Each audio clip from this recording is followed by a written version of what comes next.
यहाँहरु सबैलाई नमस्कार। अलि तपाईहरु हेर्दै हुनुहुन्छ दुर्गाई माइला नामक युट्युब च्यानल। आज मैले एउटा कविता लिएर आएको छु। कविता लेख्नु भएको छ स्वर्गीय सपना लिल स्मृतिले लेख्नु भएको छ। कविताको शीर्षक छ सीतादेवी नेपाली।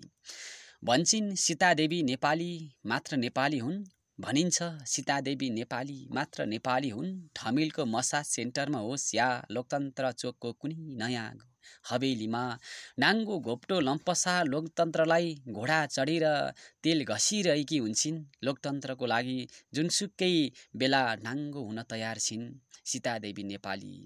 बेला मौकामा परिचय बदलिरहन्छन्, कहिले सीतादेवी सुब्बा, कहिले सीतादेवी राई, कहिले सीतादेवी शर्मा, कहिले सीतादेवी चौधरी भनिन्छ। जस्ता पुरुषसँग ओछ्यान साटे पनि एक नेपाली हुन् सीतादेवी। सीतादेवी नेपाली हप्ता हप्ता ठेगाना बदलिरहन्छन्, कहिले बख्खु, कहिले सानेपा, कहिले कोटेश्वर, कहिले पूर्व, कहिले पश्चिम। भन्छन् सीतादेवीलाई सिमानी कटाउँदा पनि नेपाली त तिनको छातीमै छ। सीतादेवीलाई पार्टी विचार राजनीतिक सत्ता मतलब छैन कोही, मतलब छ त फगत आफ्नो लिपस्टिकको। यो देशका पर्या पर्या पार्टीका झण्डामा सीतादेवीकै ओठका लिपस्टिकको रङ छ। यो देशका पर्या पर्या नेताका ओठमा सीतादेवीकै ओठको जोरदार दस्तखत छ। सीतादेवी खासमा को हुन्? अनसनमा पर्यटनलाई राष्ट्रिय झण्डा बेच्ने व्यापारीलाई थाहा छैन।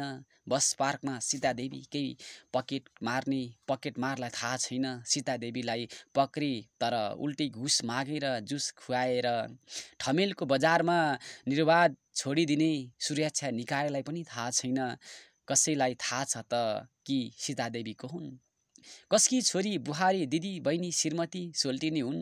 धर्म के हो? मस्जिद मन्दिर चर्च गुम्बा जता पनि भगवानको प्रिय छिन्। जात के हो? कता हो थात थलो? कि वासहरूको राज्यमा सीतादेवीलाई कुनै देवताले आकाशबाट सिधै उपार खसाइदिएका हुन्? कि वासहरूको राज्यमा सीतादेवीलाई कुनै देवताले आकाशबाट सिधै उपहार खसालिदिएका हुन्? धन्यवाद।